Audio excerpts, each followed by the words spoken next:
I am an artist. I am a big sister.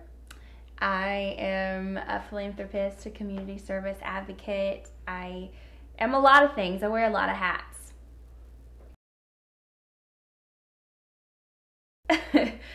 Leah would say probably that I'm silly. I'm a silly sister. I think that's the only way to be when you are a big sister, is to be silly. LA is intimidating, it's scary, it's eclectic, it's all these things that you knew of, but you didn't really know it until you experienced it. And it was a really hard adjustment. I come from a small town. We don't lock our doors at night. I know everybody I walk down the street and pass. So it was a little bit different, overwhelming. But I found out that I really love LA. I love the opportunity that it gives people, the challenges that it brings me, because every day I have to work hard for myself and my career, and no one's going to hand it to me. I've got to go out there and go after it. And LA is kind of, that's the defining line for LA. It's tough and you have to work hard. And back home it's a little bit easier, a little bit slower paced. But I love it here. I love LA. Being a contestant for any kind of state level pageant, or pageants in general, is a lot of hard work. People think it's really glamorous, and it is glamorous to an extent once you win, but it takes a lot of work, a lot of grit to get there. It takes um, getting up at 5 o'clock in the morning when everybody else is asleep and the world's asleep and you're at the gym, and it takes working for sponsorships and really pushing yourself out there in the community to get experience, to hear what people in the community are saying, so that when you go to Miss California or you go to Miss USA, that you are a true representative of the people that you are servicing. So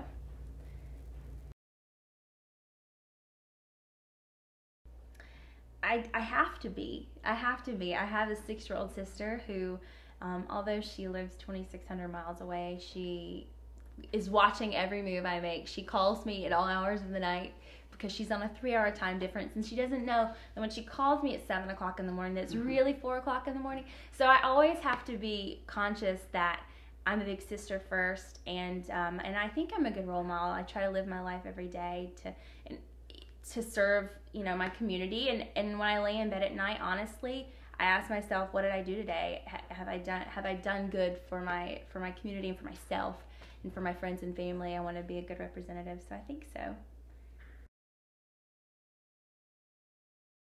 I didn't go by choice. I went kicking and screaming. And that's really not the story you hear when people talk about how they get, when did you start writing songs? Oh, I've been playing the piano since I was 3. And that wasn't my story. My dad threw me into musical theater because I was a tomboy. I had scars all over me and scratches. And he thought, my God, this girl's going to be a tomboy the rest of her life. I don't know if she's ever going to be a girl. So he pushed me into musical theater, and I went kicking and screaming, and actually fell in love with it immediately. It was like God had sent that to my life, and I've been performing since I was 8, which is not terrible, but that's how I got into it, and it's just stuck with me, and I've worked hard and embraced it 100%.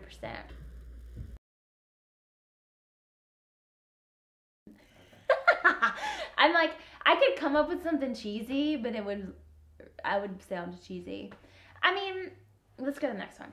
I'm gonna think about it and go back to it.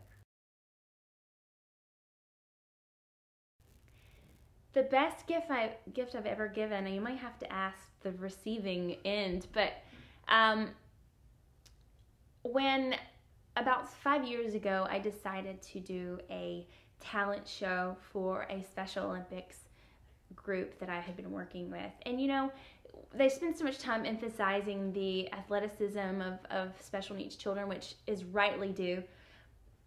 But I thought, if they're athletically talented, I'm sure they're artistically talented. And so I put together a talent show where they can come, and these kids can come and dance.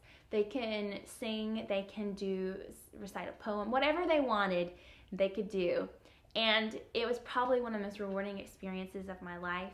And I can tell you that I I stood on stage with a gentleman who was blind, who was deaf in one ear and who wanted to sing a song to his mother.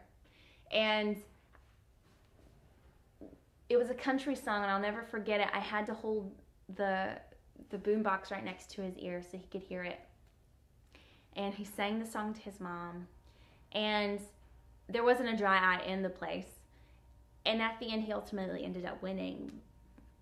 But what really struck me was when, I get choked up talking about this, when I told him that he won, and someone had to tell him. I announced it, and he didn't hear what I said, so someone had to tell him, and I got him on stage, and I saw him reach for his mom, and he mouthed, "I did it, Mom, I did it." And I can't even tell you what that feels like, to know that you've made someone who doesn't always feel like they fit in the world feel like they've done something great. And that's really why I do things like this, because I'm a part of society, and I know what it feels like to have people compliment you. But when you have such challenges, there's nothing greater than fulfilling someone's dreams, even if it's in the smallest way possible. Okay, I really honestly have to take a break after that. Yeah. My advice to people in general, whether it's a pageant girl or someone in college or someone entering the workforce or someone who's 80 years old, is to be yourself 110%. Life is too short, and we don't have enough time in this world as it is. And the time that we do have, we should be ourselves. We should love other people, be considerate of other people, and be true to who you are. Know who you are, know where you're going, and don't ever forget where you came from, because those are the things that make us great. And I think if we're all ourselves and we look forward and use our own experiences, we're going to be great people. Okay, I'd like to say a special thanks to some very deserving individuals. First and foremost, Ron Davis, who is my superhero, Brad Kish, who is next in line, Bernardo Pena, Jeff Jones, Brian Kennedy, my family. I know there's a ton of people. Trey Campbell, not to be left out.